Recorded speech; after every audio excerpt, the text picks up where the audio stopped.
বিদেশ থেকে ভিক্ষা করে আমাকে আনতে হয়, আর এই চোরের দল আমার দুঃখী মানুষের সর্বনাশ করে বা লুটতরাজ করে খায়। এই জন্য জীবনের যৌবন নষ্ট করি নাই, এই জন্য শহীদরা রক্ত দিয়ে যায় নাই যে কয়েকটা চোরাকার বাড়ি মুনাফাখোর ঘুষখোর দেশের সম্পদ বাইরে বাইরে করে দিয়ে আসে, জিনিসের দাম গুদাম করে মানুষকে না খাওয়া মারে। উৎখাত করতে হবে বাংলার বুকের থেকে এদের।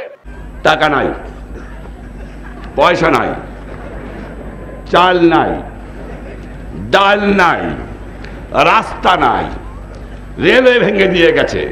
আপনারা ভালো করে কাজ করেন, ঘুষ খাওয়াটা বন্ধ করেন, দুর্নীতি বন্ধ করেন। দেশে অন্ধ অন্ধ দুর্নীতি ভরে গেছে। আমি আশ্চর্য হয়ে যাই, যাও ভিক্ষা করে আনি, তাও চাটার গোষ্ঠী চাইতে খেয়ে ফেলায় দেয়, আমার গরিব পায় না। এত চোরের চোর, চোর কোথেকে যে পয়দা হয়েছে আমি জানি না। পাকিস্তানে সব নিয়ে গেছে, কিন্তু এই চোর টুক ফিরে গেছে আমার কাছে। এই চোর নিয়ে গেলে আমি বাঁচতাম, কিছু দালাল গেছে, কিন্তু চোর গেলে বাঁচা যাবে।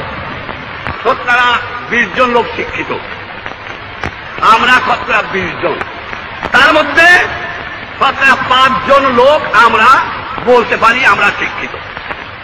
আজকে একটা কথা প্রশ্ন আমার, এই যে দুর্নীতির কথা বললাম, আমার কৃষক দুর্নীতিবাজ না, আমার শ্রমিক না, তা কে?